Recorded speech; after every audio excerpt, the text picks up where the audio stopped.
Sidang kasus dugaan penistaan agama dengan terdakwa Basuki Cahayapurnama alias Ahok kembali digelar di Auditorium Kementerian Pertanian Jakarta. Sidang ke-8 ini masih beragendakan mendengar keterangan saksi-saksi. Kelima saksi tersebut adalah Ketua Umum MUI Kiai Haji Ma'ruf Amin, nelayan Pulau Panggang Kepulauan Seribu Jainuddin dan Sahbudin, anggota KPU DKI Dahlia Umar, dan saksi pelapor Ibnu Baskoro. Salah satu saksi, Ma'ruf Amin, menjadi saksi pertama yang diperiksa dalam sidang kali ini. Dalam kesaksiannya, Ma'ruf menjelaskan dirinya memperoleh informasi dari media massa dan banyak pihak yang meminta MUI untuk berpendapat terkait kasus tersebut. Ia menambahkan bahwa setelah MUI melakukan pembahasan hampir 2 minggu terkait pernyataan Ahok di Pulau Pramuka 27 September 2016 silam, ucapan Ahok mengandung penghinaan terhadap Al-Quran dan ulama.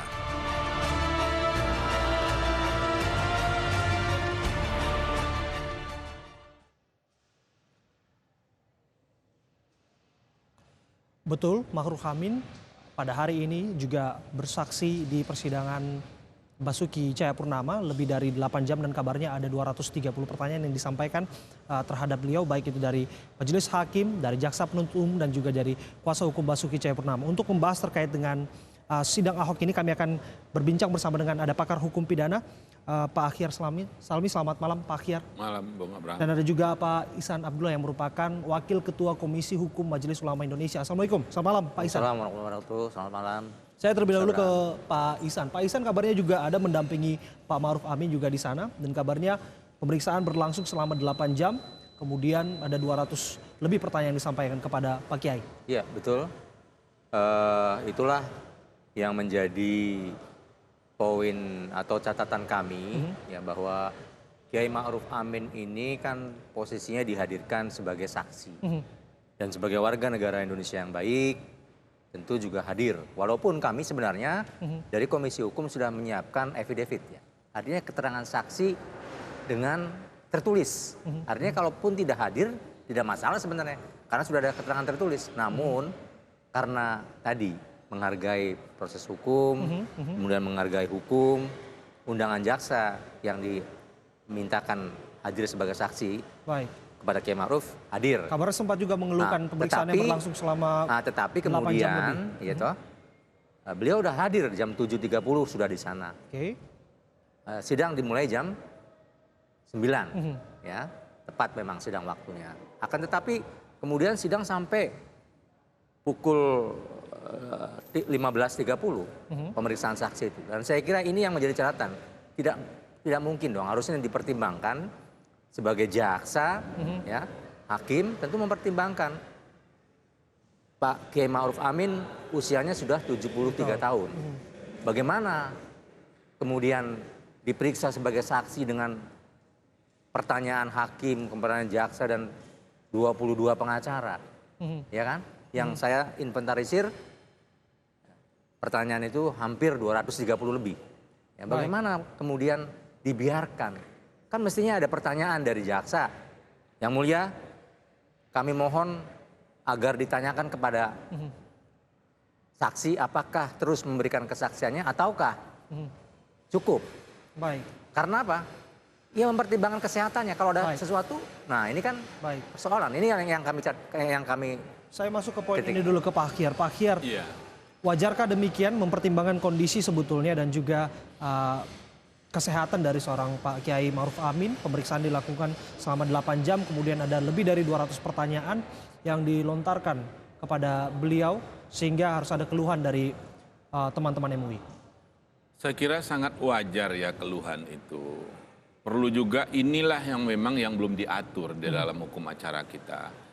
Berapa lama sih seseorang saksi itu durasi yang layak dilakukan? Diperiksa secara ilmu kesehatan dan psikologis? Itu yang normalnya berapa? Kalau kita ambil saja perbandingan jam kerja, di mana-mana pun di dunia nih jam kerja itu rata-rata 8 jam. 8 jam. Artinya 8 jam itu pasti berdasarkan riset. Kenapa kok orang 8 jam bekerja?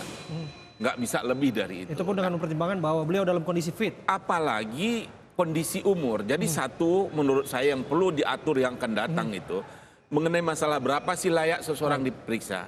Berapa layaknya seseorang memeriksa. Tidak ada yang terperiksa ya, yang memeriksa juga Mengapa ada. ini penting kemudian untuk dicerna, kemudian dicermati? Apakah kemudian ini akan mempengaruhi interpretasi dan kemudian argumentasi dari seorang saksi ketika bersaksi di muka persidangan? Kalau menurut saya akan ada korelasinya di situ. Karena daya ingat seseorang, daya tahan seseorang. Kalau orang sudah lelah, kadang-kadang dia berpendapatnya itu di luar kontrol yang semestinya. Seharusnya kan kita mencari fakta yang sebenarnya, kan begitu. Bukan karena seseorang kelelahan, akhirnya dia lupa, dia ngawur. Ini yang harus dicegah. Karena kita yang dicari adalah kebenaran. Bukan yang kita cari adalah target harus selesai begini cepat penyelesaian suatu perkara. Nah inilah di Indonesia yang masih belum ada diatur. Baik, KUHP kiranya itu bisa diatur. diperbaiki dalam KUHP. Harus menurut saya. Baik, saya kembali ke Pak Ihsan. Pak Ihsan, jika demikian saya akan masuk ke poin berikutnya. Poin berikutnya adalah kuasa hukum ataupun tim litigasi dari Basuki Cahayapurnama sangat mengherankan pendapat keagamanan yang diungkap oleh MUI atas kasus ini yang dinilai terlalu terburu-buru dan tergesa-gesa. Komentar Anda? Saya kira tidak terburu-buru. Pendapat keagamaan itu prosesnya kurang lebih 11 hari. 11 hari? Ya, jadi untuk hal-hal yang sudah memang gaduh di masyarakat dan kita juga makfum, paham siapa yang menimbulkan kegaduhan.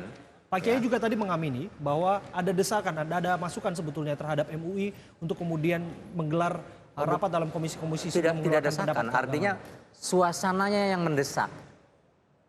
Ya, umat semua datang dan bertanya kepada MUI, bagaimana kok MUI diam saja?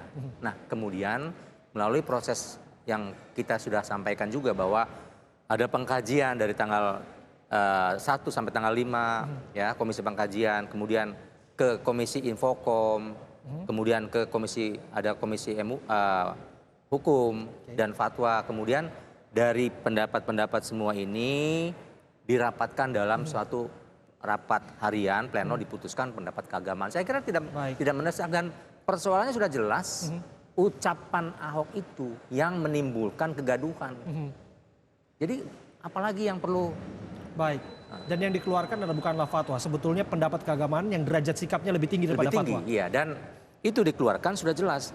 Ucapan Ahok yang menimbulkan kegaduhan dan ucapan Ahok yang masuk ke wilayah agama, yaitu berbicara tentang Al-Maidah. Bukankah itu tidak mungkin seorang tidak mempunyai kapasitas ya untuk berbicara soal agama Islam, apalagi soal ayat-ayat Al-Quran. Tidak bertempatnya menurut Anda? Iya. Saya kembali ke Pak Ahyar. Jika demikian kita pahami, ya ada pendapat keagamaan, ada sempat menyebutnya fatwa, namun misinterpretasi karena pada akhirnya derajat pendapat keagamaan lebih tinggi daripada fatwa, namun hal tersebut bukanlah hukum positif. Iya, itu sudah pasti. Tapi begini juga ya, kita kalau ngelihat bicara mengenai masalah hukum ini tadi. Hukum positif itu hukum yang berlaku di dalam masyarakat kita. Ada yang tertulis, ada yang tidak. Yang tertulis ini kita buat adalah peraturan perundang-undangan. Tentu yang membentuknya adalah lembaga yang berkompeten di bidang itu. Nah, di mana ditempatkan fatwa atau pendapat dari agama? Kalau tentu dia tidak mengikat seluruh warga negara, ini tentu akan berbicara mengenai masalah Islam tentu ya, dari sudut pandang Islam ya, tentu dari sudut itu. Dia memang tidak bisa upaya paksa, tidak ada. Kalau hukum positif yang kita katakan oleh negara tadi kan ada upaya paksa. Tinggal bagaimana mungkin pihak-pihak memanai itu.